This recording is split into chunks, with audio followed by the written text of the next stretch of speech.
Qual a diferença entre o cérebro e a mente? É sobre esse assunto que eu vou falar aqui com vocês.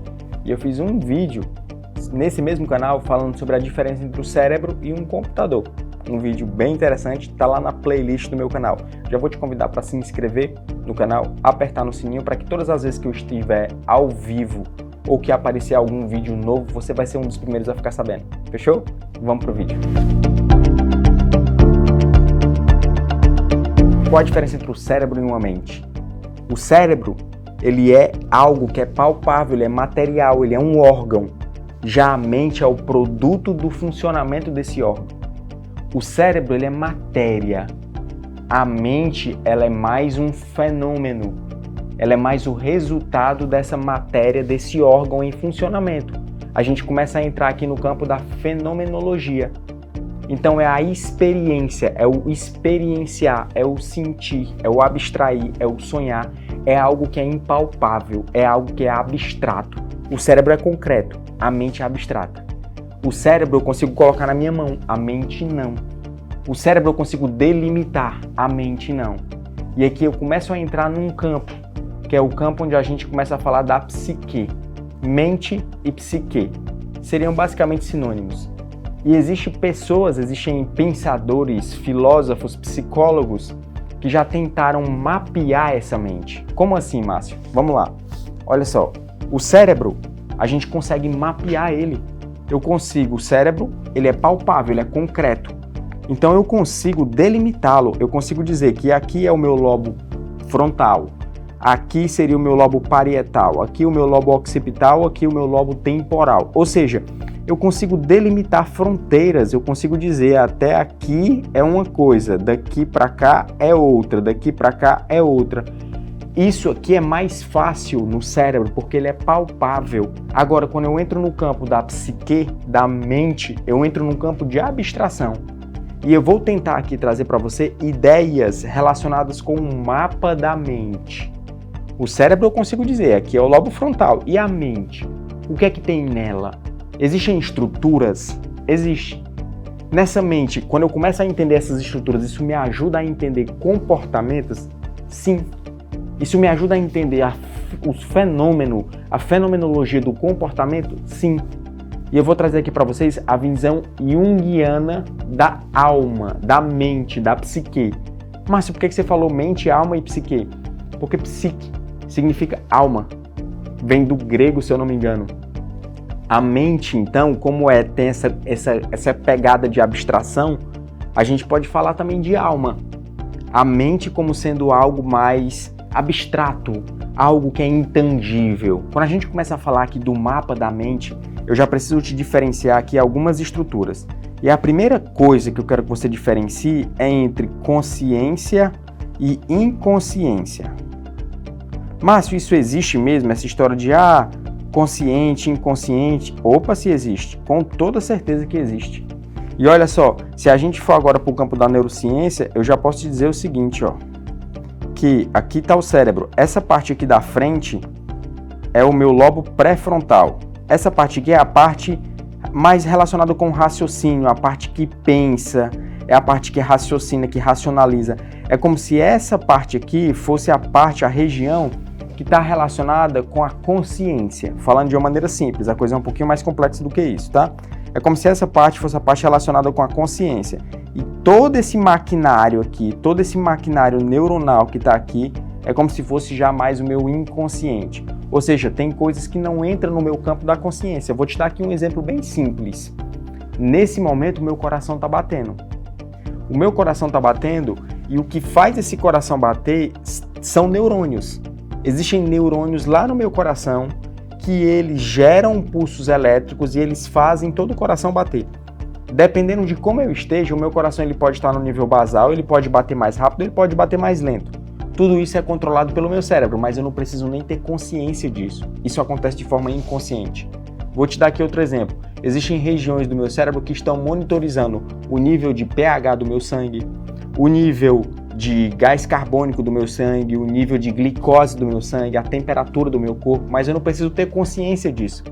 Eu estou pensando em outras coisas, o meu próprio cérebro ele já está também lá monitorando todo o funcionamento do meu corpo. Por quê? Porque Isso faz parte de todo um arcabouço neuronal que está no meu inconsciente. Só que aqui eu estou falando do inconsciente relacionado com o controle do meu corpo. Existe também o meu inconsciente relacionado com a minha mente. E isso eu vou te mostrar aqui. Então a primeira coisa que eu quero que você diferencie é que existe consciência e existe inconsciência. Fechou? Então, Márcio, o que é consciência? Eu quero que vocês anotem o seguinte conceito: campo de consciência. O que é isso? Imagina que existe um campo aqui, um campo de consciência.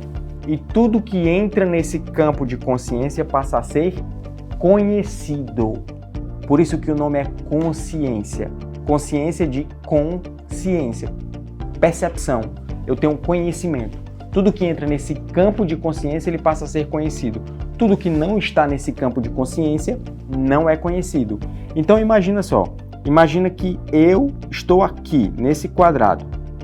E tudo que penetra nessa região aqui passa a ser conhecido por mim. Tudo que está do lado de fora não é conhecido por mim, não entrou na minha consciência, não penetrou no meu campo de consciência. Vou dar um exemplo bem simples. Imagina que nesse exato momento esteja acontecendo um crime aqui no vizinho. Imagina que o vizinho está matando a mulher dele. Nesse momento eu estou gravando o vídeo. Eu não tenho a menor consciência disso, eu não tenho o menor conhecimento de que está acontecendo uma barbárie aqui do meu lado. Mais tarde, quando eu ligar o jornal, pode ser que eu veja a notícia. Aí sim entrou no meu campo de consciência. Deu para perceber? Então, apesar de estar aqui, do outro lado da parede, não está na minha consciência. Por quê? Porque não penetrou nesse campo de consciência. Agora, se eu escutasse um barulho, se a parede quebrasse de lá para cá, acontecendo uma catástrofe, enfim, aquilo ali passaria a ser conhecido por mim, porque entrou no meu campo de consciência. E aqui já vem um conceito. O que é que faz esse campo funcionar? Os meus órgãos do sentido. Visão, audição, o tato. Tudo isso faz parte do meu corpo, do meu soma, do meu somático, e isso cria, constrói esse campo de consciência. Então, esse é o primeiro conceito que eu quero que vocês gravem. O segundo conceito é: existe aqui uma estrutura. E essa estrutura é a estrutura mais importante da minha consciência. E eu vou dar um nome para ela, um nome bem conhecido por vocês. Esse nome é ego. Então, o que é ego? Ego, ele é um produto ativo. Ele é algo ativo da minha consciência. É ele quem direciona esse meu campo de consciência. Então, preste atenção.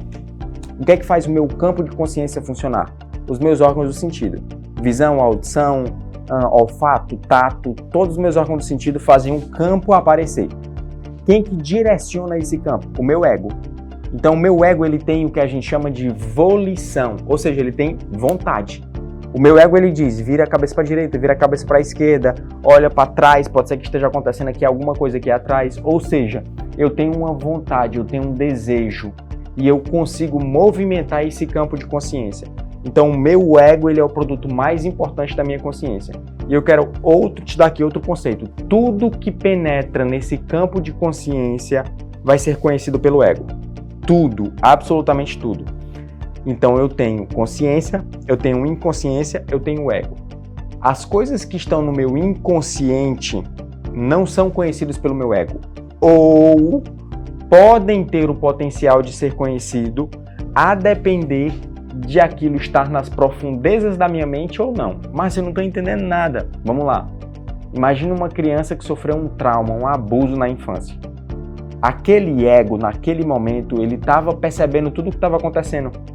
Só que aquele conteúdo, ele era tão doloroso, ele era tão importante, ele era com tantas emoções, era algo que trazia tanta dor, que o ego, para proteger, pegou aquilo e jogou na profundeza da inconsciência, de uma forma que poderia ficar inacessível. Ou seja, esse ego, ele pode ter a percepção daquele conteúdo apenas com técnicas de aprofundar a mente, como por exemplo hipnose. Então, a partir dessas situações é que eu conseguiria resgatar esse conteúdo. Então, a consciência e a inconsciência, elas têm uma interação entre elas.